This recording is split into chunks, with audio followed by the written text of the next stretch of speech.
Question suivante de Cecilia Pasquale. Bonsoir Monsieur Asselineau. Pouvez-vous nous dire quel est le pourcentage de femmes parmi les adhérentes à l'UPR ?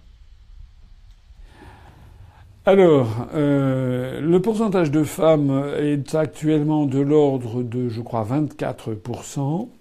C'est un pourcentage qui est en constante augmentation dans les tout débuts de l'UPR, comme l'âge moyen d'ailleurs. Dans les débuts de l'UPR, pendant les premières années, on avait, je sais que dans les années, excusez-moi, dans les années 2009, 2010, où on était encore un petit mouvement, il y avait, fin 2010, on avait 700 adhérents. Donc il y avait très peu de femmes, c'était du style 8% de femmes, et la moyenne d'âge était de l'ordre de 35 ans, c'est-à-dire c'était surtout des jeunes, notamment par Internet.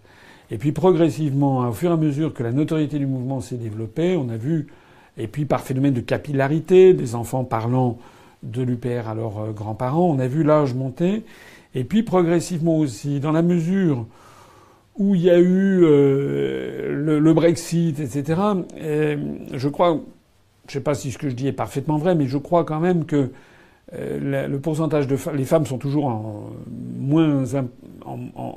moindre pourcentage que les hommes dans les partis politiques. Elles ont plus de réticence à s'engager et elles sont réputées pour avoir plus de réticence à s'engager dans les partis jugés extrémistes. Donc, comme on était jugé extrémiste dans les débuts, il y avait assez logiquement peu de femmes. Comme maintenant nous ne sommes plus jugés extrémistes, on a été classés en divers à partir de la première présentation en 2014 aux élections européennes.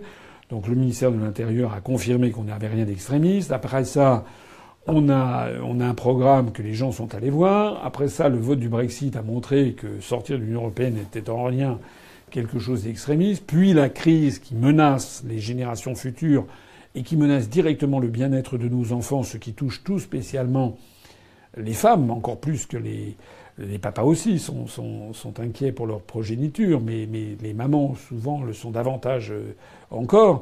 Mais tout ceci a fait que progressivement le pourcentage de femmes a augmenté. Donc on est monté progressivement au cours des années de 8 à 10, 11, 12, 15, 16, 17, 20, 22, 24.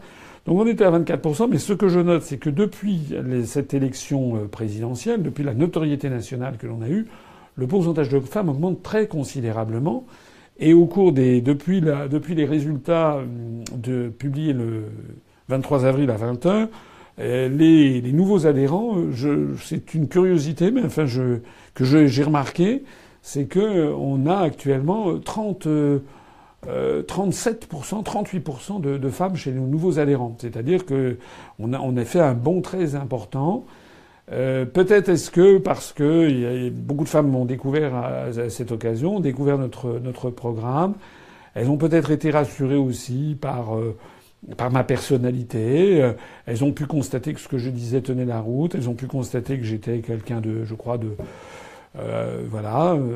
cœur, quelqu'un qui se fait vraiment du souci pour ses proches, à commencer par mes propres enfants d'ailleurs, que ce que je dis tient la route, que je dis toujours ce que je fais et que je fais toujours ce que je dis. Je n'ai pas balancé, je n'ai pas tergiversé pour savoir ce qu'on allait faire pour le deuxième tour. Je sais très bien que dans notre mouvement politique, il va y avoir comme on est un mouvement de large rassemblement, je sais que parmi nos adhérents et nos électeurs, il y en a certains qui vont voter, qui vont s'abstenir, d'autres voter blanc, d'autres voter Le Pen. Certains peut-être, à mon avis, pas beaucoup, je pense, vont voter Macron. J'espère qu'il n'y en a pas trop. Mais je pense que la grande majorité va s'abstenir, voter blanc. En tout cas, j'ai laissé la totale liberté de vote et de conscience aux gens. Voilà. Je pense que c'est une marque de respect. Peut-être que le public féminin y est peut-être attentif à ce souci de l'autre que je crois je manifeste.